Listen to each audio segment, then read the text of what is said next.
ਸਤਿ ਸ਼੍ਰੀ ਅਕਾਲ। ਤੁਸੀਂ ਜੁੜੇ ਹੋਏ ਹੋ ਪੰਜਾਬੀ ਡੀਐਸਏ ਦੇ ਨਾਲ ਤੇ ਮੈਂ ਹਾਂ ਪ੍ਰਵੀਨ ਸ਼ਰਮਾ ਲੈ ਕੇ ਹਾਜ਼ਰ ਹਾਂ ਪ੍ਰੋਗਰਾਮ ਖਬਰ ਤੇ ਨਜ਼ਰ।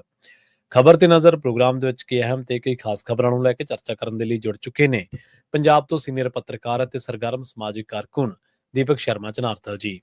ਸ਼ਰਮਾ ਸਤਿ ਸ਼੍ਰੀ ਅਕਾਲ, ਸਵਾਗਤ ਹੈ ਜੀ ਪੰਜਾਬੀ ਡੀਐਸਏ ਤੇ। ਸਤਿ ਸ਼੍ਰੀ ਅਕਾਲ ਪ੍ਰਵੀਨ ਜੀ, ਸਾਰੇ ਦਰਸ਼ਕਾਂ ਨੂੰ ਸਰੋਤਿਆਂ ਨੂੰ ਪਿਆਰ ਭਰੀ ਸਤਿ ਸ਼੍ਰੀ ਅਕਾਲ। ਸਤਿ ਸ਼੍ਰੀ ਅਕਾਲ ਜੀ। ਪ੍ਰੋਗਰਾਮ ਦੇ ਵਿੱਚ ਅੱਗੇ ਵਧਣ ਤੋਂ ਪਹਿਲਾਂ ਧੰਨਵਾਦ ਕਰਦੇ ਚਲੀਏ ਸਪਾਂਸਰਸ ਦਾ ਜਿਹੜੇ ਜ਼ਰੀਆ ਬਣਦੇ ਨੇ ਇਹਨਾਂ ਪ੍ਰੋਗਰਾਮਾਂ ਨੂੰ ਤੁਹਾਡੇ ਤੱਕ ਪਹੁੰਚਾਉਣ ਦੇ ਲਈ। ਖਾਲਸਾ ਇੰਸ਼ੋਰੈਂਸ ਏਜੰਸੀ ਵਾਲੇ, ਜਿਨ੍ਹਾਂ ਤੋਂ ਤੁਸੀਂ ਹਰ ਤਰੀਕੇ ਦੀ ਇੰਸ਼ੋਰੈਂਸ ਲੈ ਸਕਦੇ ਹੋ। ਇੰਸ਼ੋਰੈਂਸ ਬਾਰੇ ਪਤਾ ਕਰਨ ਦੇ ਲਈ ਇਹਨਾਂ ਦਾ ਨੰਬਰ ਹੈ 468-272-2500। ਇਹ 1992 ਤੋਂ ਲਗਾਤਾਰ ਇੰਸ਼ੋਰੈਂਸ ਬਿਜ਼ਨਸ ਦੇ ਵਿੱਚ ਸ਼ਾਨਦਾਰ ਸੇਵਾਵਾਂ ਦੇ ਰਹੇ ਨੇ ਤੇ ਅਮਰੀਕਾ ਭਰ ਦੇ ਵਿੱਚ ਇੰਸ਼ੋਰੈਂਸ ਕਰਦੇ ਨੇ। ਓਬਾਮਾ ਕੇਅਰ ਮੈਡੀਕਲ ਜਾਂ ਫਿਰ ਕਵਰਡ ਕੈਲੀਫੋਰਨੀਆ ਬਾਬਤ ਪਾਲਿਸੀ ਕਰਵਾਉਣ ਦੇ ਲਈ, ਸਲਾਹ ਲੈਣ ਦੇ ਲਈ ਅੱਜ ਹੀ ਕਾਲ ਕਰੋ 468-272-2500 ਤੇ ਟਰਕੀਅਨ ਇਮੀਗ੍ਰੇਸ਼ਨ ਲਾ ਫਰਮ ਵਾਲੇ ਜੇ ਟਰਕੀਅਨ ਅਟਾਰਨੀ ਟਰਕੀਅਨ ਦੇ ਨਾਲ ਤੁਸੀਂ ਯੂਐਸ ਇਮੀਗ੍ਰੇਸ਼ਨ ਬਾਬਤ ਕੋਈ ਵੀ ਸਲਾਹ ਕਰਨੀ ਹੈ, ਕੋਈ ਵੀ ਸਵਾਲ ਪੁੱਛਣਾ ਤੇ ਇਹਨਾਂ ਦਾ ਨੰਬਰ ਹੈ 4159090503। ਗੁਰਦੀਪ ਸਿੰਘ ਬਿਰਦੀ ਕਲੋਵਿਸ, ਮਨਦੀਪ ਸਿੰਘ, ਸੰਦੀਪ ਕੌਰ ਸੈਨ ਹੋਜ਼ੇ, ਅਮਰੀਕ ਸਿੰਘ ਅਟਵਾਲ, ਜਰਨੈਲ ਸਿੰਘ ਯੂਬਾ ਸਿਟੀ, ਗੁਰਨਾਮ ਸਿੰਘ ਐਂਟੀਲੋਪ ਤੇ ਜਰਨੈਲ ਸਿੰਘ ਸਿਆਟਲ ਤੋਂ। ਇਹਨਾਂ ਸਾਰੇ ਹੀ ਸਪਾਂਸਰਸ ਦਾ ਬਹੁਤ ਬਹੁਤ ਧੰਨਵਾਦ। ਤੇ ਜੇਕਰ ਤੁਸੀਂ ਵੀ ਪੰਜਾਬੀ ਡੀਐਸਏ ਦੇ ਇਹਨਾਂ ਪ੍ਰੋਗਰਾਮਾਂ ਨੂੰ ਸਪਾਂਸਰ ਕਰਨਾ ਚਾਹੁੰਦੇ ਹੋ ਤਾਂ ਸਟੂਡੀਓ ਦਾ ਨੰਬਰ ਹੈ 468-272-5200। ਅੱਜ ਦਾ ਇਹ ਖਬਰ ਤੇ ਨਜ਼ਰ ਪ੍ਰੋਗਰਾਮ ਸਾਲ 2025 ਦੀ 3 ਸਤੰਬਰ ਦਾ ਪ੍ਰੋਗਰਾਮ ਹੈ ਤੇ ਦਿਨ ਅੱਜ ਬੁੱਧਵਾਰ ਹੈ। ਖਬਰਾਂ ਦੀ ਸ਼ੁਰੂਆਤ ਕਰੀਏ ਇੱਕ ਚਰਚਿਤ ਖਬਰ ਤੋਂ ਸ਼ਰਮਾ ਜੀ, ਤੇ ਉਸ ਤੋਂ ਬਾਅਦ ਹੜ੍ਹਾਂ ਵੱਲ ਵੀ ਵਧਾਂਗੇ। ਪਠਾਨ ਮਾਜਰਾ, ਇੱਕ ਮੌਜੂਦਾ ਵਿਧਾਇਕ ਤੇ ਜਦੋਂ ਮੌਜੂਦਾ ਵਿਧਾਇਕ ਇਹ ਗੱਲ ਕਵੇ ਕਿ ਮੇਰਾ ਇਹਨਾਂ ਨੇ ਐਨਕਾਊਂਟਰ ਕਰ ਦੇਣਾ ਸੀ ਤਾਂ ਉਹ ਆਪਣੀ ਮੌਤ ਦਾ ਖਦਸ਼ਾ ਨਹੀਂ ਜਤਾ ਰਿਹਾ।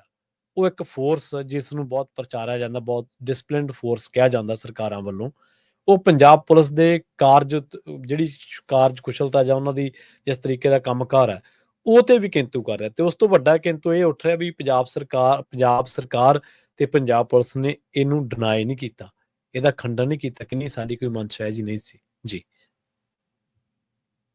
ਪ੍ਰਵੀਨ ਜੀ, ਹਰਮੀਤ ਸਿੰਘ ਪਠਾਨ ਮਾਜਰਾ ਇਸ ਮੌਕੇ ਸਨੌਰ ਵਿਧਾਨ ਸਭਾ ਹਲਕੇ ਤੋਂ ਆਮ ਆਦਮੀ ਪਾਰਟੀ ਦਾ ਐਮਐਲਏ ਹੈ ਜੀ। ਇਸ ਦਾ ਰਾਜਨੀਤਿਕ ਸਫ਼ਰ ਕਾਫੀ ਲੰਬਾ ਰਿਹਾ, ਵੱਖ-ਵੱਖ ਪਾਰਟੀਆਂ 'ਚ, ਖਾਸ ਕਰਕੇ ਅਕਾਲੀ ਦਲ 'ਚ ਕਾਫੀ ਸਰਗਰਮ, ਫਿਰ ਉਸ ਤੋਂ ਬਾਅਦ ਕਾਂਗਰਸ 'ਚ ਵੀ ਜਾਣਾ ਤੇ ਫਿਰ ਇੱਧਰ ਆਉਣਾ, ਚਲੋ ਸਾਰਾ ਕੁਛ ਕਿਹਾ ਜੀ। ਤੇ ਹੁਣ ਅਗਲਾ ਐਮਐਲਏ ਹੈ ਤੇ ਐਮਐਲਏ ਵੀ ਨਹੀਂ ਕੱਲਾ, ਮੁੱਖ ਮੰਤਰੀ ਦਾ ਰਿਸ਼ਤੇਦਾਰੀ 'ਚ ਫੁੱਫੜ ਲੱਗਦਾ ਸਮਝ ਲਓ, ਕਿਉਂਕਿ ਉਹਨਾਂ ਦੀ ਧਰਮ ਪਤਨੀ ਦਾ ਫੁੱਫੜ ਪੈਂਦਾ ਰਿਸ਼ਤੇਦਾਰੀ 'ਚੋਂ। ਜੀ ਜੀ। ਸੋ ਫੁੱਫੜ ਦਾ ਕੀ ਰੁਤਬਾ ਹੁੰਦਾ ਸਾਰੇ ਜਾਣਦੇ ਆ। ਇੱਥੋਂ ਤੱਕ ਕਿ ਪਟਿਆਲਾ ਖੇਤਰ ਦੇ ਐਮਐਲਏ ਨਹੀਂ ਕਹਿੰਦੇ, ਕਈ ਮੰਤਰੀ ਵੀ ਇਹਨੂੰ ਕਹਿ ਕੇ ਆਪਣੇ ਕੰਮ ਕਰਵਾਉਂਦੇ ਸੀ ਕਿ ਇੰਨੀ ਪਹੁੰਚ ਪਕੜ ਸੀ ਉਹਦੀ ਕਿ ਇਹਦੇ ਕਹੇ ਤੇ ਕੰਮ ਹੁੰਦੇ ਸੀ। ਇਹਦਾ ਮਤਲਬ ਜੀ ਜੀ। ਲੋਕ ਤਾਂ ਇੱਥੋਂ ਤੱਕ ਕਹਿੰਦੇ ਆ ਕਿ ਵੀ ਡਾਕਟਰ ਗੁਰਪ੍ਰੀਤ ਹੋਰਾਂ ਦੇ ਸਾਰੇ ਸਿਆਸੀ ਕੰਮਕਾਰ ਹੈ ਨਾ, ਸਮਾਜਿਕ ਕੰਮਕਾਰ, ਉਹਦਾ ਹਿਸਾਬ ਕਿਤਾਬ, ਇਹ ਉਹ ਸਾਰਾ ਕੁਛ ਹਰਮੀਤ ਪਠਾਨ ਮਾਜਰਾ ਹੀ ਰੱਖਦਾ ਸੀ ਜੀ। ਤੇ ਜੇ ਇਹ ਪ੍ਰਕਿਰਿਆ ਤੇ ਫਿਰ ਇੰਨਾ ਅਜਿਹਾ ਕੀ ਹੋਇਆ ਕਿ ਜਿਹੜਾ ਮਾਮਲਾ ਪਹਿਲਾਂ ਤੋਂ ਖੜਾ ਹੈ ਉਹ ਅਚਾਨਕ ਕਿਵੇਂ ਖੜਾ ਹੋ ਗਿਆ? ਜਾਂ ਤਾਂ ਫਿਰ ਜੇ ਉਸ ਔਰਤ ਦਾ ਫਿਕਰ ਸੀ ਤਾਂ ਜਦੋਂ ਪਹਿਲਾਂ ਸ਼ਿਕਾਇਤ ਲੈ ਕੇ ਤਦ ਕਾਰਵਾਈ ਕਿਉਂ ਨਹੀਂ ਹੋਈ? ਜੇ ਉਸੇ ਸਮੇਂ ਕਾਰਵਾਈ ਕਰਦੇ ਫਿਰ ਤਾਂ ਲੱਗਦਾ ਕਿ ਤੁਸੀਂ ਹਾਂ ਵੀ ਲੋਕਾਂ ਦੀ ਸੁਣ ਰਹੇ ਹੋ, ਜਿਹੜੇ ਲੋਕ ਸ਼ਿਕਾਇਤ ਲੈ ਕੇ ਆਉਂਦੇ ਨੇ, ਤਾਂ ਤੁਸੀਂ ਦਵਾਈ ਰੱਖੀ। ਉਹ ਪ੍ਰੈਸ ਕਾਨਫਰੰਸਾਂ ਵੀ ਕਰਦੀ ਰਹੀ, ਉਹਨੇ ਬਹੁਤ ਚੀਕ ਚਿਕਾੜਾ ਮਾਰਿਆ ਤੇ ਹੁਣ ਜਦੋਂ ਤੁਹਾਨੂੰ ਲੱਗਿਆ ਤੇ ਸ਼ਿਕਾਇਤ ਕਹਿੰਦੇ ਦਵਾਈ ਹੈ ਜੀ। ਹੁਣ ਤਾਂ ਦੁਬਾਰਾ ਕਹਿ ਕੇ ਇੱਥੇ ਦੇ ਦੇ, ਸ਼ਿਕਾਇਤ ਹੋ ਜੂਗੀ ਕਾਰਵਾਈ। ਕੀ ਇਸ ਨੂੰ ਇਹ ਅੰਦਾਜ਼ਾ ਹੋ ਗਿਆ ਸੀਗਾ ਕਿ ਮੇਰੇ ਨਾਲ ਅਜਿਹਾ ਕੋਈ ਕਾਰਵਾਈ ਹੋਣ ਜਾ ਰਹੀ ਹੈ, ਇਸ ਲਈ ਪੰਜਾਬ ਦੇ ਲੋਕਾਂ ਦੇ ਹੱਕ 'ਚ ਬੋਲਿਆ? ਹਾਂਜੀ, ਸਹੀ ਹੈ ਕਿ ਜੀ ਹਾਂ ਆ ਲੋ ਜੀ, ਮਤਲਬ ਲੈਂਡ ਪੂਲਿੰਗ ਤੇ ਨਹੀਂ ਬੋਲਿਆ ਜੀ, ਕਹਿੰਦੇ ਹੋਰ ਮੁੱਦਿਆਂ ਤੇ ਨਹੀਂ ਕਦੇ ਬੋਲਿਆ, ਅਚਾਨਕ ਕਿਉਂ? ਪਰ ਕਈ ਤਰ੍ਹਾਂ ਕਹਿੰਦੀਆਂ ਵੀ ਸਮਾਂ ਰਹਿ ਕੇ ਕਈ ਵਾਰ ਸਮਝ ਆ ਜਾਂਦੀ ਹੈ, ਇਸ ਲਈ ਬੰਦਾ ਉਸ ਮੌਕੇ ਆ ਕੇ ਬੋਲਦਾ। ਤੇ ਚਲੋ ਜੇ ਉਸ ਕਾਰਨ ਵੀ ਬੋਲਿਆ ਤੇ ਫਿਰ ਬੋਲਣਾ ਹੀ ਗੁਨਾਹ ਹੋ ਗਿਆ ਜੀ, ਇਸ ਲਈ ਮਤਲਬ ਪੁਲਿਸ ਦੀ ਇਹ ਕਾਰਵਾਈ ਇੰਨੀ ਵੱਡੀ ਹੈ। ਹੁਣ ਇਸ ਮੌਕੇ ਦੋ ਪਹਿਲੂ ਨੇ। ਇੱਕ ਪਹਿਲੂ ਹੈ ਕਿ ਇਹਦੇ ਖਿਲਾਫ ਪੁਰਾਣੇ ਵਿਆਹ ਵਾਲਾ ਮਾਮਲਾ, ਉਹ ਸ਼ਿਕਾਇਤ ਉਹਦੇ ਹਵਾਲੇ ਨਾਲ। ਦੂਸਰਾ ਮਾਮਲਾ ਹੈ ਜੀ ਕਿ ਦਿੱਲੀ ਵਾਲਿਆਂ ਦੇ ਖਿਲਾਫ ਬੋਲਿਆ, ਸਰਕਾਰ ਦੇ ਖਿਲਾਫ ਬੋਲਿਆ, ਇਹਨਾਂ ਦੇ ਅਫਸਰਾਂ ਦੇ ਖਿਲਾਫ ਬੋਲਿਆ। ਇਹ ਜੀ ਕੀ ਇਹ ਦੋਵੇਂ ਮਾਮਲਿਆਂ 'ਚ ਐਨਕਾਊਂਟਰ ਹੋ ਸਕਦਾ ਜੀ? ਸਹੀ ਹੈ। ਜੇ ਦੋਨਾਂ ਮਾਮਲਿਆਂ 'ਚ ਐਨਕਾਊਂਟਰ ਦੀ ਸੰਭਾਵਨਾ ਨਹੀਂ ਹੈ, ਜਿਹੜਾ ਖੁਦ ਹਰਮੀਤ ਸਿੰਘ ਪਠਾਨ ਮਾਜਰਾ ਨੇ ਪ੍ਰਗਟਾਇਆ, ਤੇ ਫਿਰ ਐਨਕਾਊਂਟਰ ਕੌਣ ਤੇ ਕਿਉਂ ਕਰਾਉਣਾ ਚਾਹੁੰਦਾ? ਕਿਉਂ ਤੇ ਕਿਉਂ? ਬਿਲਕੁਲ ਸਹੀ ਹੈ। ਕਿ ਉਹ ਤਰ੍ਹਾਂ ਜਿਨ੍ਹਾਂ ਦੇ ਰਾਜ਼ ਨੇ ਇਹਦੇ ਕੋਲ, ਰਾਜ਼ਦਾਰ ਹੈ, ਤੇ ਜੇ ਉਹ ਰਾਜ਼ ਖੁੱਲਣਗੇ ਤਾਂ ਉਹਦਾ ਸੇਕ ਦੂਰ ਤੱਕ ਜਾਊਗਾ, ਦਿੱਲੀ ਤੱਕ ਜਾਊਗਾ। ਸਹੀ ਹੈ।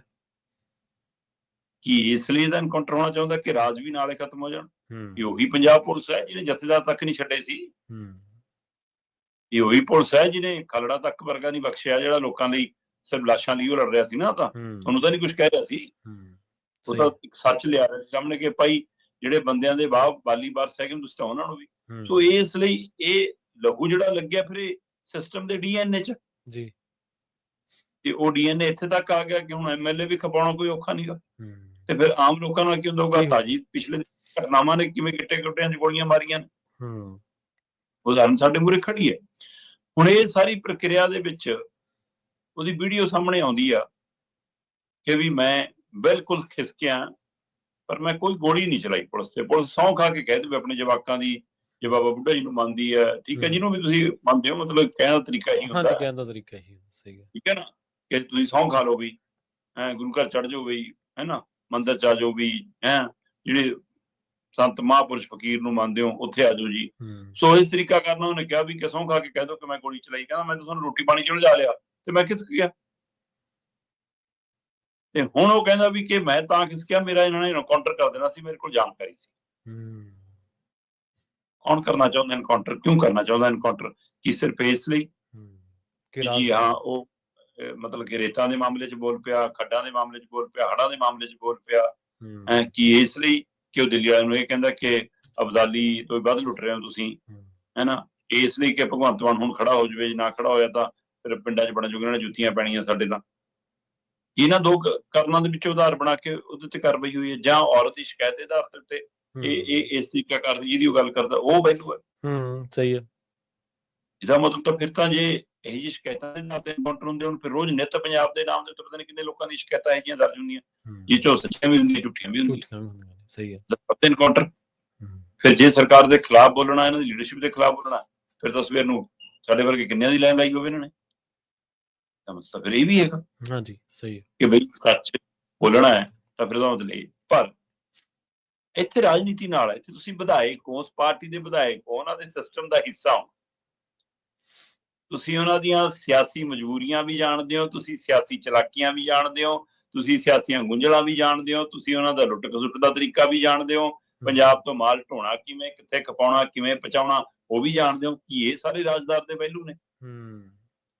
ਕਿਹੜਾ ਸੂਬੇ ਦੀ ਹੱਦ ਟੱਪਿਆ ਤੇ ਕਿਹੜਾ ਦੇਸ਼ ਦੀ ਵੀ ਹੱਦ ਟੱਪਿਆ ਮਾਲ, ਤੁਹਾਨੂੰ ਇਹ ਵੀ ਪਤਾ? ਸਹੀ ਹੈ।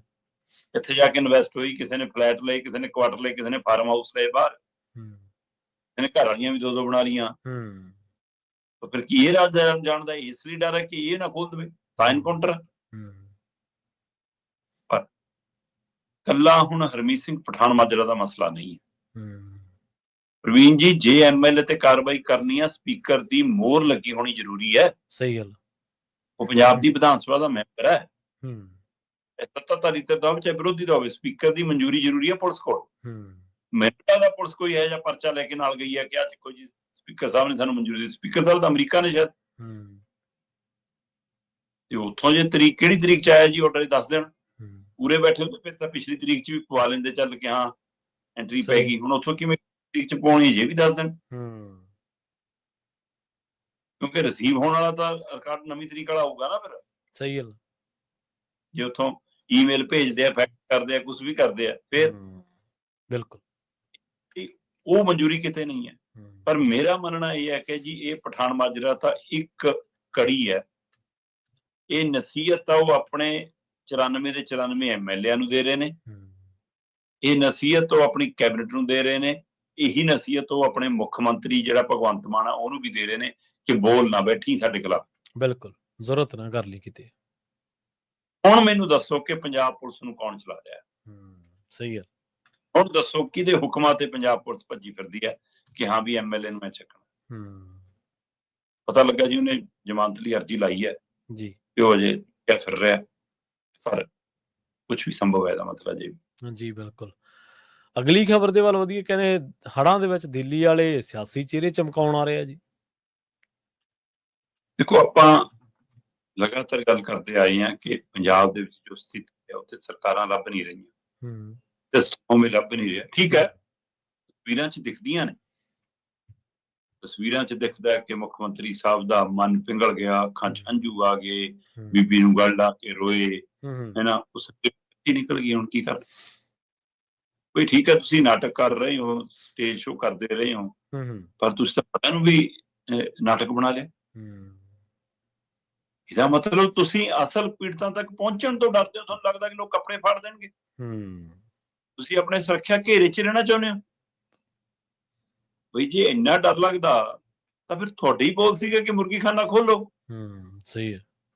ਤੇ ਪਰ ਇਹੋ ਜਿਹੇ ਹੜ੍ਹਾਂ 'ਚ ਤਾਂ ਮੁਰਗੀ ਦਾ ਮੁਆਵਜ਼ਾ ਵੀ ਦੇਣਾ ਪੈਂਦਾ। ਫਿਰ ਕੌਣ ਦਊਗਾ ਜੀ? ਤੁਸੀਂ ਤਾਂ ਦਿੰਦੇ ਨਹੀਂਗੇ। ਵੀ ਮੁਰਗੀਆਂ ਮਰਨਗੀਆਂ। ਸਹੀ ਹੈ, ਬਿਲਕੁਲ। ਹੁਣ ਮੁੱਖ ਮੰਤਰੀ ਭਗਵੰਤ ਮਾਨ ਜੀ ਤਾਂ ਰੋਟੀ ਖਾਣ ਨਾਲ ਡਰਾਮਾ ਚੱਲਿਆ। ਕੱਲ ਵੀ ਗੱਲ ਕੀਤੀ ਸੀ ਕਿ ਭੁੱਖ ਇਕੱਲੇ ਨੂੰ ਨਹੀਂ ਲੱਗਦੀ, ਜੇ ਨਾਲ 35 ਗੱਡੀਆਂ ਦਾ ਕਾਫਲਾ, ਤਾਂ ਰੋਟੀ ਦਾ ਟਾਈਮ ਤਾਂ ਉਹਨਾਂ ਦਾ ਵੀ ਨਾਲੇ ਸੀ। ਉਹਨਾਂ ਨੂੰ ਨਾਲ ਬਿਠਾ ਕੇ ਕਿਉਂ ਨਹੀਂ ਖਿਲਾਈ? ਸਪਾਰੀ ਸੂਟ ਵਾਲੀਆਂ ਪੈਂਟਾਂ ਹੀ ਕਿਉਂ ਦਿਖਦੀਆਂ ਸੀ? ਐਨ ਕਾਲੇ ਚਮਕਦੇ ਬੂਟੇ ਕਿਉਂ ਦਿਖਦੇ ਸੀ ਆਲੇ ਦੁਆਲੇ? ਲੋਕ, ਸਹੀ ਗੱਲ ਹੈ, ਬਿਲਕੁਲ। ਨਾਲ ਲੋਕ ਕਿਉਂ ਨਹੀਂ ਬੈਠੇ ਤੁਹਾਡੇ? ਕਿਸੇ ਕਤਾਰ 'ਚ ਬੈਠ ਕੇ ਕਿਉਂ ਨਹੀਂ ਛਕਿਆ ਲੰਗਰ? ਜੀ, ਜਿੱਥੇ ਆਮ ਲੋਕਾਂ ਦੇ ਲੈ ਕੇ ਲੰਗਰ ਛਕ ਰਹੇ ਸੀ, ਉੱਥੇ ਖੜ ਕੇ ਕਿਉਂ ਨਹੀਂ ਛਕਿਆ? ਆਲੇ ਦੁਆਲੇ ਆਪਣਾ ਅਮਲਾ ਫਾਲਾ। ਤੇ ਜਨਾਬ, ਤੁਸੀਂ ਅੱਜ ਦੀ ਟੈਕਨੋਲੋਜੀ ਦੇ ਯੁੱਗ 'ਚ ਸੋਚਦੇ ਹੋ ਕਿ ਤੁਸੀਂ ਜੋ ਡਰਾਮਾ ਕਰੋਗੇ ਚੱਲ ਜੂਗਾ। ਤੁਹਾਡੇ ਵਾਲੀ ਫੋਟੋ ਤਾਂ ਤੁਸੀਂ ਰਿਲੀਜ਼ ਕਰਾ ਲਈ। ਕਿਆ ਦੇਖੋ ਜੀ, ਮੁੱਖ ਮੰਤਰੀ ਲੋਕਾਂ 'ਚ ਬੈਠਾ ਜੀ, ਧਰਤੀ ਤੇ ਬੈਠਾ ਜੀ, ਸੜਕ ਤੇ ਬੈਠ ਕੇ ਰੋਟੀ ਛਕ ਰਿਹਾ ਜੀ। ਪਰ ਦੂਜੀ ਤਸਵੀਰ ਜਿਹੜੀ ਆਈ, ਉਹਨੇ ਤੁਹਾਡਾ ਜਨਾਜ਼ਾ ਕੱਢਤਾ। ਸਹੀ ਗੱਲ। ਆ ਚੱਕੋ ਜੀ, ਕਹਿੰਦੇ ਜੀ ਇੱਕ ਬੁਰਕੀ ਤੋੜੀ ਆ, ਪਤਾ ਨਹੀਂ ਉਹ ਵੀ ਖਾਧੀ ਹੈ ਕਿ ਨਹੀਂ ਖਾਧੀ। ਬਾਕੀ ਸਾਰੀ ਦੀ ਸਾਰੀ ਰੋਟੀ ਤੇ ਉਹ ਗੱਤੇ ਜਿਹੜੀ ਜੀ ਜਦ ਸਿਕਿਉਰਿਟੀ ਵਾਲਾ ਫੜ ਕੇ ਲੈ ਗਿਆ। ਇਹਨਾਂ ਨੂੰ ਤੁਸੀਂ ਫੋਟੋ ਖਿਚਾਉਣ ਬੈਠੀ ਸੀ, ਰੋਟੀ ਖਾਣ ਨਹੀਂ ਬੈਠੀ। ਰੋਟੀ ਖਾਣ ਨਹੀਂ ਸੀ ਬੈਠੇ, ਸਹੀ ਗੱਲ। ਫਿਰ ਉਹ ਬੀਬੀ ਵਾਲਾ ਕਾਂਡ ਉਜਾਗਰ ਹੋ ਗਿਆ ਜੀ ਤੁਹਾਡਾ। ਕਲਿੱਪ ਵਾਲੀ ਹੱਥ 'ਚ ਕੰਗਣ ਪਾਇਆ, ਇੱਕ ਘੜੀ ਬੰਨੀ ਹੈ, ਕੰਨਾਂ 'ਚ ਟੌਪਸ ਪਾਏ ਨੇ ਸੋਨੇ ਦੇ, ਗਲ 'ਚ ਤੁਹਾਡੇ ਪਾਰਟੀ ਵਾਲਾ ਉਹ ਪਾਸ ਜਾ ਵਾਲਾ ਕਾਰਡ ਪਾਇਆ, ਆਈਡੀ ਕਾਰਡ, ਫੁੱਲਾਂ ਵਾਲਾ ਸੂਟ ਪਾਇਆ, ਮੇਕਅਪ ਪੂਰਾ ਲੱਦਿਆ। ਸਹੀ ਗੱਲ। ਤੇ ਮੁੱਖ ਮੰਤਰੀ ਸਾਹਿਬ ਵੀ ਰੋ ਰਹੇ ਨੇ, ਬੀਬੀ ਵੀ ਰੋ ਰਹੀ ਹੈ। ਉਹ ਭਾਈ ਤਾਂ ਤੁਹਾਡੀ ਪਾਰਟੀ ਦੀ ਇੰਚਾਰਜ ਰਹੀ ਆ। ਸਹੀ ਗੱਲ। ਉਹਦਾ ਘਰ ਵਾਲਾ ਤੁਹਾਡੀ ਪਾਰਟੀ ਦਾ ਸਰਗਰਮ ਕਾਰਕੁਨ ਹੈ। ਤੇ ਦੋਏ ਆਦਮੀ ਤੇ ਵੀ ਇਸੇ ਕੰਮ ਤੇ ਨੇ, ਤੇ ਜਿੱਥੇ ਉਹ ਰਹਿੰਦੀ ਆ ਉੱਥੇ ਪਾਣੀ ਦੀ ਬੂੰਦ ਵੀ ਨਹੀਂ ਆਈ। ਜੀ, ਕਿਉਂ ਮੂਰਖ ਬਣਾਉਣ ਤੇ ਲੱਗੇ ਹੋ? ਸੋ ਇਸ ਲਈ ਇਸ ਹੜ੍ਹਾਂ ਦੇ ਵਿੱਚ ਵੀ ਜੇ ਸਿਆਸਤ ਕਰਨੀ ਹੈ ਤਾਂ ਅਫਸੋਸ, ਹੁਣ ਉਸ ਤੋਂ ਅਗਲਾ ਚੈਪਟਰ ਖੁੱਲੂਗਾ। ਜੀ ਜੀ, ਸਹੀ ਹੈ। ਅੱਜ ਦਿੱਲੀ ਵਾਲੇ ਆਉਣਗੇ। ਪਹਿਲਾਂ ਰਾਘਵ ਚੱਡੇ ਨੇ ਆ ਕੇ ਮਾੜਾ ਜਿਹਾ ਚੈੱਕ ਕੀਤਾ ਕਿ ਹਾਂ ਕੋਈ ਜ਼ਿਆਦਾ ਖਲਾਰ ਤਾਂ ਨਹੀਂ, ਇੱਟੇ ਰੋੜੇ ਤਾਂ ਨਹੀਂ ਵੱਜਦੇ ਸਾਡੇ ਕਿਤੇ। ਫਿਰ ਜਦੋਂ ਉਹ ਚੱਲ ਗਿਆ ਕੰਮ, ਫਿਰ ਮਨੀਸ਼ ਸਿਸੋਦੀਆ ਮੁੜਿਆ। ਬਈ ਜਦੋਂ ਪੰਜਾਬ 'ਚ ਮੁਸੀਬਤ ਪਈ ਤਾਂ ਤੁਸੀਂ ਆਏ ਭੱਜੇ ਜਿਵੇਂ ਡੁੱਬਦੇ ਜਹਾਜ਼ 'ਚੋਂ ਚੂਹੇ ਛਾਲਾ ਮਾਰਦੇ ਹੁੰਦੇ ਆ। ਤੇ ਜਦੋਂ ਹੁਣ ਮਾੜਾ ਜਿਹਾ ਲੱਗਿਆ ਕਿ ਨਹੀਂ ਦਿਖਣਾ ਪਊਗਾ, ਬਹੁਤ ਫਜੀਅਤ ਹੋ ਰਹੀ ਆ, ਤੁਸੀਂ ਇੱਕ ਇੱਕ ਕਰਕੇ ਮੁੜ ਰਹੇ ਹੋ। ਫਿਰ ਮਨੀਸ਼ ਸਿਸੋਦੀਆ ਆ ਗਿਆ, ਸੰਤ ਬਲਵੀਰ ਸਿੰਘ ਸਿੰਚਲ ਉਹਨਾਂ ਦੀ ਵੋਟ 'ਚੋਂ ਨਜ਼ਰ ਆ ਗਿਆ ਜੀ। ਉਹ ਵੀ ਭਾਈ ਹੁਣ ਸਰਕਾਰੀ ਵੋਟਾਂ ਨੇ। ਸਹੀ ਹੈ, ਬਿਲਕੁਲ। ਹੈ ਨਾ, ਉੱਥੇ ਵੀ ਅਮਲਾ ਫਾਲਾ ਘੇਰਾ ਉਵੇਂ ਹੀ ਹੈ, ਸਭ ਨੂੰ ਪਤਾ ਹੈ। ਹੁਣ ਸੰਤ ਨਹੀਂ ਰਹੇ, ਸੰਤ ਸਰਕਾਰੀ ਹੋ ਗਏ ਨੇ, ਤੇ ਜੀ ਉਹਨਾਂ ਦੀ ਵੋਟ 'ਚ ਚੜ ਗਏ। ਚਲੋ ਝੂਟਾ ਉੱਥੇ ਲੈ ਲਿਆ ਜੀ। ਉਹ ਤੋਂ ਬਾਅਦ ਹੁਣ ਵਾਰੀ ਕੇਜਰੀਵਾਲ ਦੀ ਆਵੇ। ਸੋ ਅੱਜ ਅਰਵਿੰਦ ਕੇਜਰੀਵਾਲ ਜੀ ਪੰਜਾਬ ਆ ਰਹੇ ਨੇ। ਠੀਕ ਹੈ। ਤੇ ਮੰਤਰੀ ਜੀ ਉਹਨਾਂ ਦੇ ਨਾਲ ਜਾਣਗੇ। ਜਾਣਾ ਹੀ ਪਊਗਾ। ਅਸੀਂ ਨਹੀਂ ਕਹਿ ਰਹੇ, ਪੰਜਾਬ ਸਰਕਾਰ ਦਾ ਜਾਰੀ ਪ੍ਰੈਸ ਨੋਟ ਕਹਿ ਰਿਹਾ। ਠੀਕ ਹੈ। ਮਤਲਬ ਬਣਦਾ ਤਾਂ ਇਹ ਸੀ ਕਿ ਉਹ ਇਹ ਕਹਿੰਦੇ ਕਿ ਪੰਜਾਬ ਦੇ ਮੁੱਖ ਮੰਤਰੀ ਅੱਜ ਇਹਨਾਂ ਖੇਤਰਾਂ ਦੌਰਾ ਕਰਨਗੇ, ਨਾਲ ਕੇਜਰੀਵਾਲ ਵੀ ਹੋਣਗੇ। ਉਹ ਕਹਿੰਦੇ ਨਾ, ਕੇਜਰੀਵਾਲ ਹੜ੍ਹ ਪੀੜਤ ਖੇਤਰ ਦਾ ਦੌਰਾ ਕਰਨਗੇ, ਨਾਲ ਮੁੱਖ ਮੰਤਰੀ ਵੀ ਹੋਣਗੇ। ਬਈ ਸੱਗੀ ਨਾਲ ਪਰਾਂਦਾ ਤਾਂ ਹੁਣ ਲਟਕੂਗਾ ਹੀ। ਫਿਰ ਸਹੀ ਗੱਲ। ਹੁਣ ਇੱਥੋਂ ਹਿਸਾਬ ਲਾ ਲਓ ਕਿ ਪੰਜਾਬ ਦਾ ਮੁਖੀ ਕੌਣ ਤੇ ਸਰਕਾਰ ਦਾ ਮੁਖੀ ਕੌਣ, ਤੇ ਹੈ ਨਾ ਕੌਣ ਚਲਾ ਰਿਹਾ ਸਾਰਾ ਸਿਸਟਮ। ਤੇ ਉਧਰ ਬੀਜੇਪੀ ਕਹਿੰਦੀ ਅਸੀਂ ਕਿਉਂ ਪਿੱਛੇ ਰਹੀਏ, ਪੰਜਾਬ ਸਿਆਸਤ ਅਸੀਂ ਵੀ ਕਰਨੀ, ਸਾਡਾ ਕੋਈ ਲੀਡਰ ਤਾਂ ਜਾਵੇ। ਇਹ ਵੱਖਰੀ ਗੱਲ ਆ ਕਿ ਨਰਿੰਦਰ ਮੋਦੀ ਜੀ ਫੋਨ ਕਰਕੇ ਪੁੱਛਦੇ ਨੇ ਹਾਲ। ਅਫਗਾਨਿਸਤਾਨ ਦੇ ਲਈ ਪਹਿਲ ਕਦਮੀ ਹੈ, ਪੰਜਾਬ ਦੇ ਲਈ ਕੁਛ ਨਹੀਂ। ਅਮਿਤ ਸ਼ਾਹ ਜੀ ਇੱਥੋਂ ਲੰਘ ਕੇ ਉੱਪਰੋਂ ਜਾਂਦੇ ਨੇ। ਠੀਕ ਹੈ, ਜੰਮੂ ਕਸ਼ਮੀਰ ਗਏ, ਧੰਨਵਾਦ ਤੁਹਾਡਾ, ਪਰ ਪੰਜਾਬ ਵੀ ਰਾਹ 'ਚ ਪੈਂਦਾ ਸੀ, ਪੁੱਛਿਆ ਜਾ ਸਕਦਾ ਸੀ ਹਾਲ। ਚਲੋ ਹੁਣ ਅੱਜ ਸ਼ਿਵਰਾਜ ਚੌਹਾਨ ਖੇਤੀਬਾੜੀ ਮੰਤਰੀ ਆਉਣਗੇ ਜੀ। ਹਾਲ ਤੱਕ ਇਹ ਸਪਸ਼ਟ ਨਹੀਂ ਹੋ ਪਾ ਰਹੇ ਸੀ ਕਿ ਇਕੱਲੇ ਆਉਣਗੇ ਜਾਂ ਕੀ ਆਉਣਗੇ। ਚਲੋ ਉਹਨਾਂ ਦਾ ਆਉਣਾ ਹੀ ਹੈ। ਨਾਲ 3 ਕੇਂਦਰੀ ਵੀ ਆ ਰਹੀਆਂ ਅੱਜ ਪੰਜਾਬ, ਜਿਹੜੀਆਂ ਮਤਲਬ ਇਲਾਕਾ ਵਾਈਜ਼ ਦੌਰਾ ਕਰਨ। ਜੀ ਜੀ। ਹੁਣ ਪੰਜਾਬ ਦੇ 23 ਜ਼ਿਲ੍ਹੇ ਡੁੱਬੇ ਨੇ, ਤੇ ਤੁਸੀਂ 3 ਟੀਮਾਂ ਆ ਕੇ ਇੱਕ ਦਿਨ 2 ਦਿਨ ਲਾ ਕੇ 4 ਦਿਨ ਲਾ ਕੇ ਸਾਰਾ ਸਰਵੇ ਹੋ ਜਾਊਗਾ ਨਾ। ਉਮੀਦ ਹੈ ਜਿਵੇਂ ਵੋਟਾਂ ਦੇ ਟਾਈਮ ਸਰਵੇ ਹੁੰਦੇ ਨੇ ਕਿ ਹਾਂ ਕਿਹੜੀ ਪਾਰਟੀ ਸਰਕਾਰ ਬਣੂ, ਕਿਹੜਾ ਐਮਐਲਏ ਬਣੂ, 100 ਬੰਦਾ ਪੁੱਛ ਲਿਆ ਜੀ। ਸਹੀ ਹੈ।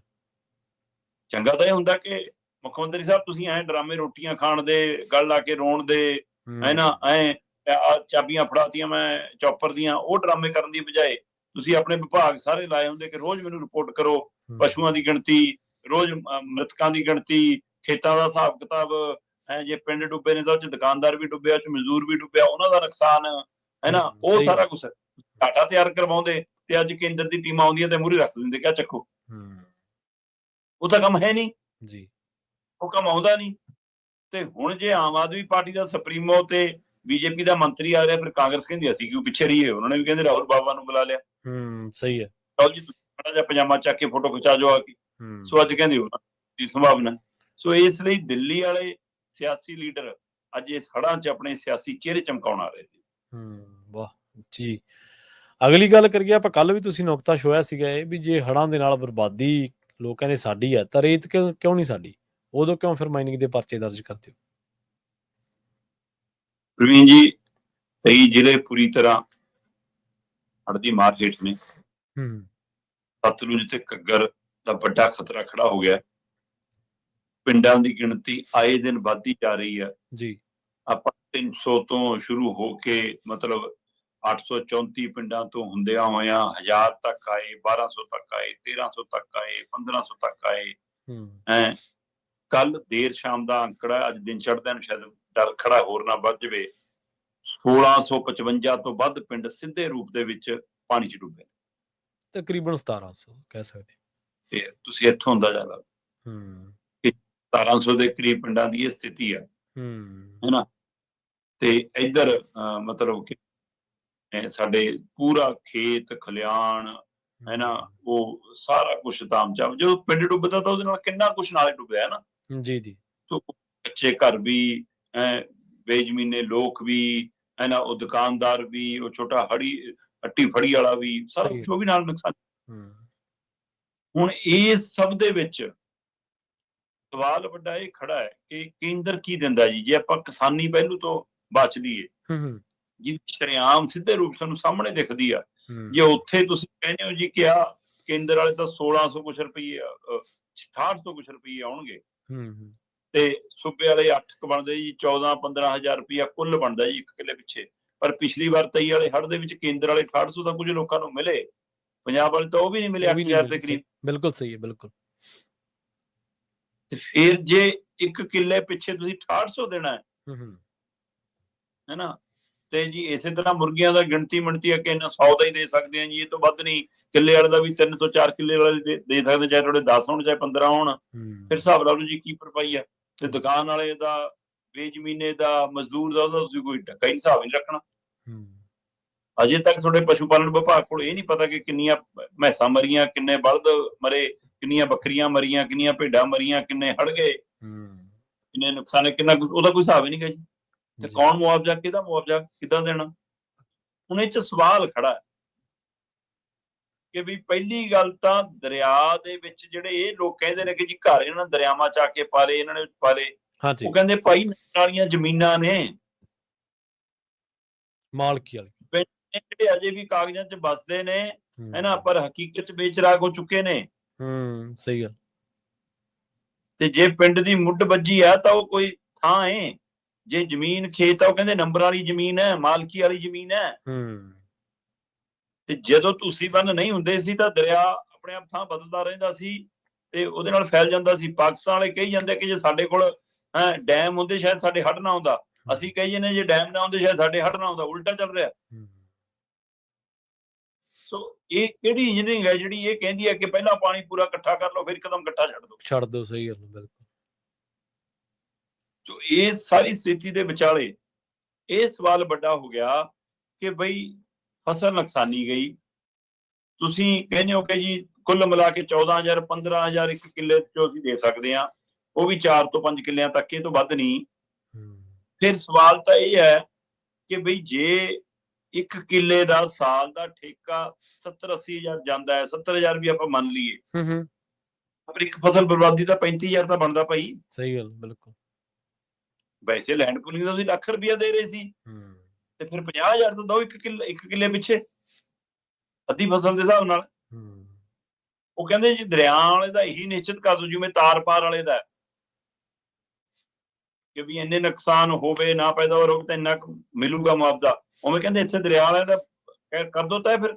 ਜਿੱਥੇ ਦਰਿਆ ਮਾਰ ਕਰਦੇ ਨੇ ਭਾਈ, ਉਹਨਾਂ ਨੂੰ ਇੱਕ ਫਸਲ ਦਾ ਅਸੀਂ ਦਿਆ ਕਰਾਂਗੇ, 30,000 ਦੇਣਾ, 35,000 ਦੇਣਾ, 40,000 ਦੇਣਾ, 50,000 ਦੇਣਾ, ਕਰ ਲੋ ਤੈ।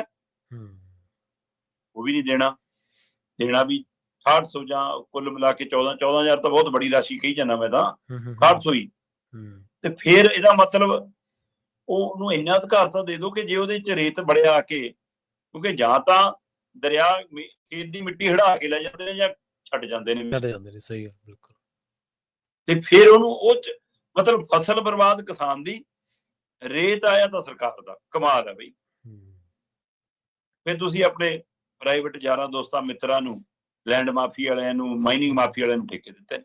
ਸਹੀ ਹੈ, ਬਿਲਕੁਲ। ਫਿਰ ਉਹ ਪਰਚੀਆਂ ਕੱਟਦੇ ਨੇ, ਤੇ ਜੇ ਕਿਸਾਨ ਆਪਣਾ ਚੱਕ ਲਵੇ ਫਿਰ ਥੋੜੀ ਪੁਲਿਸ, ਗੁੰਡਾ ਪੁਲਿਸ ਆ ਜਾਂਦੀ ਹੈ, ਫਿਰ ਪਰਚੇ ਪਾਉਂਦੀ ਹੈ। ਸੋ ਇਸ ਤਰੀਕੇ ਕਰਨਾ, ਮਤਲਬ ਉਹਦੀ ਭਰਪਾਈ ਦੇ ਲਈ ਰੱਖਣੇ ਦੀ ਪਾਲਿਸੀ ਬਣਾਓ। ਸਹੀ ਗੱਲ। ਤਕਾਂ ਤੇ ਤੁਸੀਂ ਇਸ ਮੌਕੇ ਇਸ ਰੇਤੇ ਚੋਂ ਤਾਂ ਬੇਜ਼ਮੀਨਿਆਂ ਨੂੰ, ਮਜ਼ਦੂਰਾਂ ਨੂੰ, ਕਿਸਾਨਾਂ ਨੂੰ, ਜਾਂ ਜਿਹੜੇ ਪਿੰਡ ਦੇ ਛੋਟੇ ਦੁਕਾਨਦਾਰ ਨੇ, ਰੇਹੜੀ ਫੜੀ ਵਾਲੇ ਨੇ, ਉਹਨਾਂ ਨੂੰ ਬਣਾਓ ਹਿੱਸੇਦਾਰ। ਫਿਰ ਪਰਚੀਆਂ ਦਾ ਉਹਨਾਂ ਨੂੰ ਦਿਓ, ਕਹਿੰਦਾ ਭਾਈ ਤੇਰਾ ਵੀ ਇੰਨਾ ਹਿੱਸਾ ਹੋਊਗਾ। ਕਰੋ ਪੂਰਾ ਪਿੰਡ ਨੂੰ, ਕਹੇ ਪੂਰਾ ਪਿੰਡ ਬਰਬਾਦ ਹੋਇਆ, ਪੂਰੇ ਪਿੰਡ ਦਾ ਇੰਨੇ ਖੇਤਰ ਦੇ ਵਿੱਚੋਂ ਰੇਤਾ ਤੁਹਾਡਾ ਵੇਚ ਲਓ ਪਿੰਡ ਵਾਲੇ। ਦੋ ਪੰਚਾਇਤਾਂ ਨੂੰ ਅਧਿਕਾਰ ਕੇ ਭਾਈ ਕਰੋ ਸਾਰੇ ਘਰਾਂ ਦੀ ਭਰਪਾਈ। ਤੁਸੀਂ ਪੱਲਿਓਂ ਦੇਣਾ ਨਹੀਂ ਕੁਝ। ਲੋਕ ਲੰਗਰ ਵੀ ਆਪ ਲਾਉਣ, ਰਾਹਤ ਰਾਸ਼ੀ ਵੀ ਆਪ ਪਹੁੰਚਾਉਣ, ਲੋਕ ਸਮੱਗਰੀ ਵੀ ਆਪ ਲੈ ਕੇ ਆਉਣ, ਪਸ਼ੂਆਂ ਦਾ ਚਾਰਾ ਵੀ ਆਪ ਲੈ ਕੇ ਆਉਣ। ਤੁਹਾਨੂੰ ਸਿਰਫ ਬੈਨਰ ਬਣਾਉਣੇ ਆਉਂਦੇ ਨੇ ਆਪਣੇ। ਸਹੀ ਸਹੀ। ਸੋ ਇਹ ਬਹੁਤ ਗੰਭੀਰ ਪਹਿਲੂ ਹੈ। ਕਿਸੇ ਨੁਕਤੇ ਤੇ ਤਕਨੀਕੀ ਤੌਰ ਤੇ ਕੰਮ ਹੀ ਨਹੀਂ ਕਰ ਰਹੀ ਸਰਕਾਰ। ਜੀ। ਅਗਲੀ ਗੱਲ ਕਰੀਏ GST ਸਲੈਬਾਂ ਦੀ। ਕਹਿੰਦੇ ਸਰਕਾਰ ਨੇ 2 ਸਲੈਬਾਂ ਕਰਤੀਆਂ ਜਿਹਦੀਆਂ ਸ਼ਾਇਦ 12 ਤੇ 18 ਚੱਕਤੀਆਂ ਜਾਂ 5 ਤੇ 18 ਚੱਕਤੀਆਂ। ਪਰ ਹੁਣ ਇੱਕ ਸਰਕਾਰ ਕਹਿੰਦੀ ਇਸ ਤਾਂ ਰਾਹਤ ਦੇ ਦਿੱਤੀ ਹੈ ਜੀ, ਬਹੁਤ ਵੱਡੀ ਦਾਅਵਾ ਤੇ ਇਹ ਕੀਤਾ ਜਾ ਰਿਹਾ। ਬਿਲਕੁਲ ਜੀ। ਹੁਣ 2 ਸਲੈਬ ਰਹਿ ਗਈਆਂ, 5 ਤੇ 18। 12 ਤੇ 28 ਚੱਕਤੀਆਂ। ਹਾਂ, ਉਹ ਚੱਕ ਹੋ ਗਈ। ਹੁਣ ਮਤਲਬ ਇਹਨੂੰ ਅੱਜ ਪੂਰੇ ਮੀਡੀਆ 'ਚ ਰਾਹਤ ਵਜੋਂ ਪ੍ਰਚਾਰਿਆ ਜਾ ਰਿਹਾ। ਠੀਕ ਹੈ। ਉਹ ਆਪਾਂ ਸੁਣਦੇ ਹੁੰਦੇ ਸੀ ਨਾ ਕਿ ਉਹਨੇ ਉੱਥੇ ਅੰਦਰ ਸੰਸਦ ਦੇ ਵਿੱਚ ਮੁਰਗੀ ਲਿਆਂਦੀ, ਤੇ ਪਹਿਲਾਂ ਉਹਦੇ ਖੰਭ ਨੋਚੇ, ਫਿਰ ਉਹਨੂੰ ਸਿੜਤਾ, ਤੇ ਫਿਰ ਆਪਣੀ ਜੇਬ ਚੋਂ ਕੱਢ ਕੇ ਦਾਣਾ ਪਾਉਣਾ ਸ਼ੁਰੂ ਕਰਤਾ ਮੁਰਗੀ, ਤਾਂ ਵੀ ਉਹਦੇ ਮਗਰ ਮਗਰ। ਤੇ ਇਹ ਹਾਲ ਹੈ। ਇਹ ਟੈਕਸ ਲਾਏ ਤੁਸੀਂ, ਵਧਾਏ ਤੁਸੀਂ, GST ਦੀਆਂ ਸਲੈਬਾਂ ਬਣਾਈਆਂ ਤੁਸੀਂ, ਜੇਬਾਂ ਤੁਸੀਂ ਕੱਟੀਆਂ, ਜੇਬਾਂ ਤੁਸੀਂ ਵੱਡੀਆਂ, ਹੈ ਨਾ। ਔਖੀ ਘੜੀ ਕਰੋਨਾ ਕਾਲ 'ਚ ਲੋਕਾਂ ਸਾਥ ਨਹੀਂ ਦਿੱਤਾ, ਨੋਟਬੰਦੀ ਨਾਲ ਭੱਠਾ ਬਿਠਾਇਆ। ਸਹੀ ਹੈ। ਤੇ ਹੁਣ ਤੁਸੀਂ ਇਸ ਚੋਂ ਘਟਾ ਕੇ ਇਹ ਕਹਿ ਰਹੇ ਹੋ ਕਿ ਰਾਹਤ ਹੈ ਜੀ ਤੁਹਾਡੇ ਲਈ। ਤੁਹਾਡੇ 'ਚ ਇਸੇ ਜਿਹੜੀ GST ਚੁੱਭਦੀ ਹੈ ਦੇਸ਼ ਨੂੰ, ਸਹੀ ਗੱਲ, ਜਿਹਦਾ ਤਰੀਕਾ ਚੁੱਭਦਾ ਦੇਸ਼ ਨੂੰ, ਸੂਬਿਆਂ ਨੂੰ ਜਿਹੜੀ ਤਰੀਕਾਕਾਰ ਚੁੱਭਦਾ ਕਿ ਸਾਡਾ ਪੈਸਾ ਅਸੀਂ ਆਪ ਇਕੱਠਾ ਕਰਦੇ ਹਾਂ ਤੇ ਪਹਿਲਾਂ ਤੁਹਾਡੇ ਹੱਥ ਫੜਾਉਂਦੇ ਹਾਂ, ਫਿਰ ਠੂਠਾ ਲੈ ਕੇ ਖੜਦੇ ਹਾਂ। ਉਸ GST ਦੇ ਵਿੱਚ ਵੀ ਲੋਕ ਕਹਿੰਦੇ ਰਹੇ ਕਿ ਭਾਈ ਇਹਦੇ ਵਿੱਚ ਪੈਟਰੋਲ ਡੀਜ਼ਲ ਦਾ ਲਿਆਓ, ਤੁਸੀਂ ਉਹਦੇ ਦਾਇਰੇ 'ਚ ਅਜੇ ਵੀ ਨਹੀਂ ਲਿਆ ਰਹੇ। ਸਹੀ। ਕਿਉਂਕਿ ਉਹ ਤੁਹਾਡੇ ਮਿੱਤਰਾਂ ਦੇ ਅਦਾਰੇ ਨੇ, ਉਹ ਮਿੱਤਰਾਂ ਦੇ ਕਮਾਈ ਦੇ ਸਾਧਨ ਨੇ। ਚਲੋ, ਸੋ ਇਸ ਲਈ ਜਿਹੜਾ ਤੁਸੀਂ ਦਰਦ ਦਿੱਤਾ ਸੀ ਉਹਦੇ ਵਿੱਚੋਂ ਪੀੜ ਘਟਾ ਕੇ ਤੁਸੀਂ ਕਹਿ ਰਹੇ ਹੋ ਅਸੀਂ ਰਾਹਤ ਦੇ ਰਹੇ ਹਾਂ, ਤਾਂ ਵੀ ਲੋਕ ਮਹਿਸੂਸ ਕਰ ਰਹੇ ਨੇ ਕਿ ਇਸ ਵਾਰ ਦੀਵਾਲੀ ਤੇ ਇਹ ਘਟੀਆਂ ਦਰਾਂ ਨਾਲ ਸਾਡੇ ਲਈ ਰਾਹਤ। ਸੋ ਜੀ 22 ਸਤੰਬਰ ਤੋਂ ਨਰਾਤੇ ਤੋਂ, ਪਹਿਲੇ ਨਰਾਤੇ ਤੋਂ ਇੱਕ ਤਰ੍ਹਾਂ ਨਾਲ, ਕਿਉਂਕਿ ਪਹਿਲਾਂ ਨੇ ਤੈਅ ਕਰ ਲਿਆ ਸੀ ਦੀਵਾਲੀ ਤੋਹਫਾ ਮੋਦੀ ਜੀ ਨੇ। ਫਿਰ ਦੁਕਾਨਦਾਰ ਵਰਗ, ਵਪਾਰੀ ਵਰਗ ਚੀਕਿਆ ਕਿ ਸਾਡੇ ਤਾਂ ਸਾਰੇ ਤਿਉਹਾਰ ਮਰ ਜਾਣੇ। ਸਹੀ। ਲੋਕਾਂ ਨੇ ਤਾਂ ਹੁਣੇ ਸਮਾਨ ਲੈਣਾ ਖਰੀਦਣਾ ਬੰਦ ਕਰਤਾ ਤੇ ਅਸੀਂ ਮਾਲ ਖਰੀਦੀ ਬੈਠੇ ਆ, ਉਹ ਸਾਡਾ ਨੁਕਸਾਨ ਹੋ ਜਾਣਾ ਜੇ ਵਿਕਿਆ ਹੀ ਨਾ। ਤੋ ਇਸ ਲਈ ਇਹਨੂੰ ਤਿਉਹਾਰੀ ਸੀਜ਼ਨ ਨਾਲ ਕਰੋ।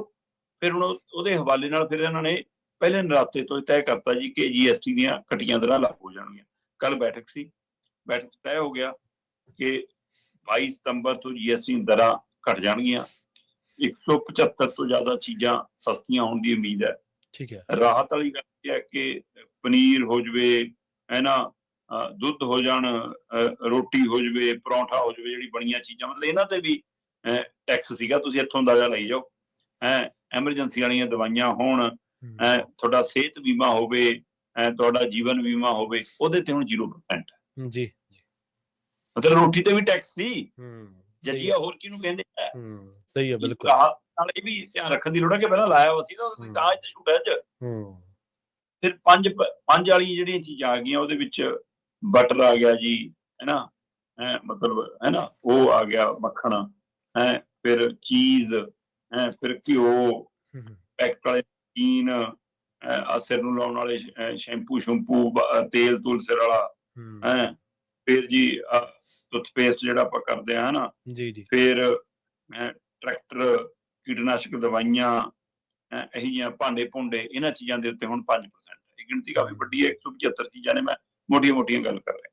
18% ਦੇ ਵਿੱਚ ਟੈਲੀਵਿਜ਼ਨ ਹੈਗਾ ਜੀ, ਵਾਸ਼ਿੰਗ ਮਸ਼ੀਨ ਹੈਗੀ ਜੀ, ਛੋਟੀਆਂ ਕਾਰਾਂ ਹੈਗੀਆਂ ਜੀ, AC ਹੈਗੇ, ਇਹ ਸਾਰੀਆਂ 28 ਤੋਂ ਘੱਟ ਕੇ ਆਈਆਂ ਨੇ। ਸੋ ਇਹਦੇ ਲਈ ਲੋਕਾਂ ਲਈ ਰਾਹਤ ਹੋਊਗੀ ਥੋੜੀ। ਸੀਮੈਂਟ ਵਗੈਰਾ ਹੈਗਾ, ਹੈ ਨਾ, ਤੇ ਇਹਦੇ ਇਲਾਵਾ ਜਿਹੜੀਆਂ ਕੁਝ ਖਤਰਨਾਕ ਚੀਜ਼ਾਂ ਨੇ ਜਾਂ ਬਹੁਤ ਮਹਿੰਗੀਆਂ ਐਸ਼ਪ੍ਰਸਤੀ ਵਾਲੀਆਂ ਚੀਜ਼ਾਂ ਨੇ, ਬੜੀਆਂ ਲਗਜ਼ਰੀ ਚੀਜ਼ਾਂ ਨੇ, ਉਹਨਾਂ ਦੇ ਉੱਤੇ 40%, ਕੁਝ ਗਿਣਤੀ ਦੀਆਂ ਚੀਜ਼ਾਂ ਤੇ 40% ਰਹੂਗਾ।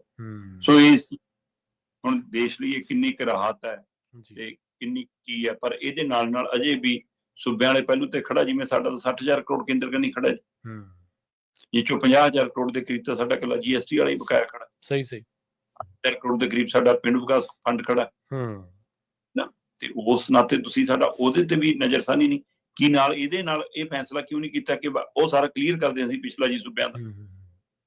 ਇਹ ਕਈ ਨੁਕਤੇ ਨੇ ਜੀ, ਪਰ ਸਰਕਾਰ ਇਸ ਨੂੰ ਵੱਡੀ ਰਾਹਤ ਵਜੋਂ ਪ੍ਰਚਾਰ ਰਹੀ ਹੈ ਕਿ ਲਓ ਜੀ ਅਸੀਂ, ਕਿਉਂਕਿ ਇਹ ਸੱਚਾਈ ਹੈ ਪ੍ਰਵੀਨ ਜੀ ਕਿ BJP ਨੂੰ, ਕੇਂਦਰ ਸਰਕਾਰ ਨੂੰ ਇਹ ਅੰਦਾਜ਼ਾ ਹੋਣ ਲੱਗ ਗਿਆ ਸੀ ਕਿ ਦੇਸ਼ ਦਾ ਵਪਾਰੀ ਵਰਗ, ਦੇਸ਼ ਦਾ ਸ਼ਹਿਰੀ ਵਰਗ ਵੀ ਸਾਡੇ ਤੋਂ ਹੁਣ ਨਾਰਾਜ਼ ਤੇ ਨਿਰਾਸ਼ ਹੁੰਦਾ ਜਾ ਰਿਹਾ।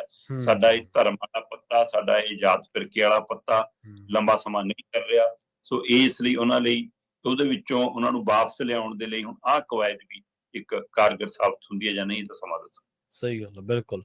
ਜਾਂਦਿਆਂ ਦੀ ਗੱਲ ਕਰੀਏ, ਤਰਨਤਾਰਨ ਜ਼ਿਮਨੀ ਚੋਣ ਦੀ ਕਹਿੰਦੇ ਇਹਦੀ ਤਿਆਰੀ ਹੋ ਗਈ, ਪਰ ਕਮਾਲ ਦੀ ਗੱਲ ਆ ਵੀ ਤੁਸੀਂ ਦੇਖੋ ਵੀ ਲੋਕਾਂ ਦੀਆਂ ਚੀਕਾਂ ਝੰਗਾੜਾਂ ਦੇ ਦਰਮਿਆਨ, ਜਦੋਂ ਲੋਕ ਝੋਰਾ ਕਰ ਰਹੇ ਨੇ, ਫਿਕਰ ਕਰ ਰਹੇ ਨੇ, ਇਸੇ ਦਰਮਿਆਨ ਸਿਆਸੀ ਰੌਲੇ ਰੱਪੇ ਦੀ ਵੀ ਤਿਆਰੀ ਹੋ ਗਈ ਹੈ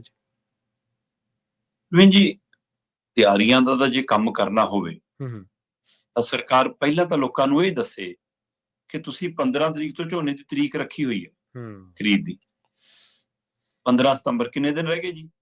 ਅੱਜ ਸਾਡੇ ਇੱਥੇ 4 ਤਰੀਕ ਹੋ ਗਈ, 10 ਦਿਨ ਨੇ, 10 ਦਿਨ ਬਾਕੀ।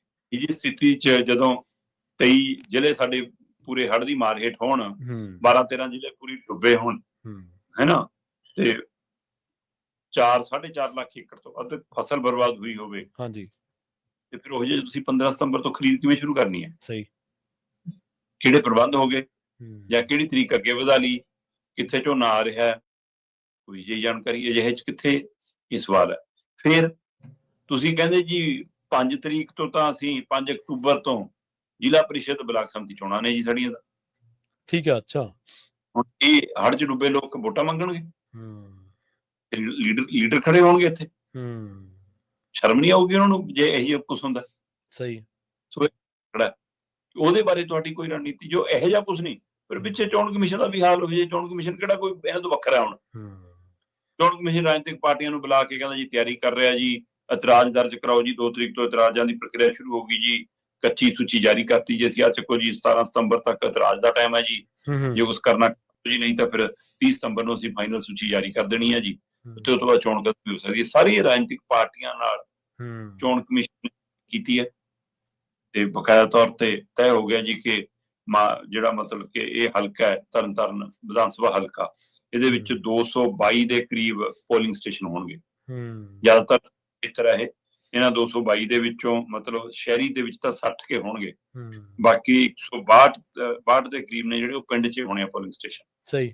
ਤੋ ਇਸ ਦੇ ਲਈ ਕਹਿੰਦੇ ਇੱਕ ਪੋਲਿੰਗ ਸਟੇਸ਼ਨ ਤੇ 1200 ਦੇ ਕਰੀਬ ਵੋਟਰਾਂ ਦੀ ਗਿਣਤੀ ਹੋਣ ਦੀ ਸੰਭਾਵਨਾ, ਤੇ ਜੀ ਕੁੱਲ 1,93,275 ਦੇ ਕਰੀਬ ਵੋਟਰ ਨੇ, 2 ਲੱਖ ਦੇ ਕਰੀਬ ਵੋਟਰ ਨੇ ਜਿਨ੍ਹਾਂ ਨੇ ਫੈਸਲਾ ਕਰਨਾ। ਸੋ ਇਸ ਲਈ ਪਾਰਟੀਆਂ ਦਾ ਪਹਿਲਾਂ ਹੀ ਤਰਲੋ ਮੱਛੀ ਨੇ ਜੀ, ਉਮੀਦਵਾਰ ਐਲਾਨੀ ਬੈਠੀਆਂ, ਇਸ ਹੜ੍ਹਾਂ 'ਚ ਸੁਖਬੀਰ ਬਾਦਲ ਦਾ ਚੋਣ ਪ੍ਰਚਾਰ ਵੀ ਕਰੀ ਜਾਂਦੇ ਤਰਨਤਾਰਨ 'ਚ, ਹੈ ਨਾ। ਤੇ ਹੁਣ ਇਹ ਚੋਣ ਕਮਿਸ਼ਨ ਦੀ ਤਿਆਰੀ ਵੀ ਸੰਕੇਤ ਕਰ ਰਹੀ ਹੈ ਕਿ ਜਦੋਂ ਕਿ ਮੰਨਿਆ ਜਾ ਰਿਹਾ ਕਿ ਬਿਹਾਰ ਦੀਆਂ ਚੋਣਾਂ ਦੇ ਨਾਲ ਹੋਣ ਦੀ ਸੰਭਾਵਨਾ ਹੈ ਨਾ, ਪਰ ਜਿਸ ਤਰ੍ਹਾਂ ਦੀ ਤਿਆਰੀ ਹੈ ਉਸ ਤੋਂ ਮੰਨਿਆ ਜਾ ਰਿਹਾ ਕਿ ਲਓ ਜੀ ਤਰਨਤਾਰਨ ਦੀ ਜ਼ਿਮਨੀ ਚੋਣ ਵੀ ਆਈ ਖੜੀ ਹੈ, ਪਰ ਤਰਨਤਾਰਨ ਦਾ ਖੇਤਰ ਕਾਫੀ ਖੇਤਰ ਹੜ੍ਹ 'ਚ ਬੁਰੀ ਤਰ੍ਹਾਂ ਪ੍ਰਭਾਵਿਤ ਹੈ। ਬਿਲਕੁਲ ਪ੍ਰਭਾਵਿਤ ਹੈ ਜੀ, ਬਿਲਕੁਲ। ਲੋਕਾਂ ਨੂੰ ਨਾ ਸਿਰਫ ਸਰਕਾਰਾਂ ਸਗੋਂ ਵਿਰੋਧੀ ਪਾਰਟੀਆਂ ਨੂੰ ਵੀ ਘੇਰਨਾ ਚਾਹੀਦਾ, ਸਵਾਲ ਕਰਨੇ ਚਾਹੀਦੇ ਨੇ ਕਿ ਜੇਕਰ ਤੁਹਾਡੀ ਮੁਸਤੈਦੀ ਹੋਵੇ ਤਾਂ ਸਰਕਾਰਾਂ ਸਾਡੇ ਪ੍ਰਤੀ ਇੰਨੀਆਂ ਲਾਪਰਵਾਹ ਨਾ ਹੋਣ, ਜੇਕਰ ਤੁਸੀਂ ਮੁਸਤੈਦ ਹੋ ਤਾਂ। ਸ਼ਰਮਾ ਜੀ, ਇਹਨਾਂ ਖਾਸ ਖਬਰਾਂ ਤੇ ਖਾਸ ਜਾਣਕਾਰੀਆਂ ਦੇ ਲਈ ਤੁਹਾਡਾ ਬਹੁਤ ਬਹੁਤ ਧੰਨਵਾਦ ਜੀ। ਸਤਿ ਸ਼੍ਰੀ ਅਕਾਲ। ਬਹੁਤ ਸ਼ੁਕਰੀਆ ਜੀ, ਪ੍ਰੋਗਰਾਮ ਖਬਰ ਤੇ ਨਜ਼ਰ ਨੂੰ ਆਪਾਂ ਇੱਥੇ ਹੀ ਸਮਾਪਤ ਕਰਾਂਗੇ। ਤੁਹਾਡਾ ਸਾਰਿਆਂ ਦਾ ਵੀ ਬਹੁਤ ਧੰਨਵਾਦ। ਸਤਿ ਸ਼੍ਰੀ ਅਕਾਲ। ਜੁੜੇ ਰਹੋ ਪੰਜਾਬੀ ਰੇਡੀਓ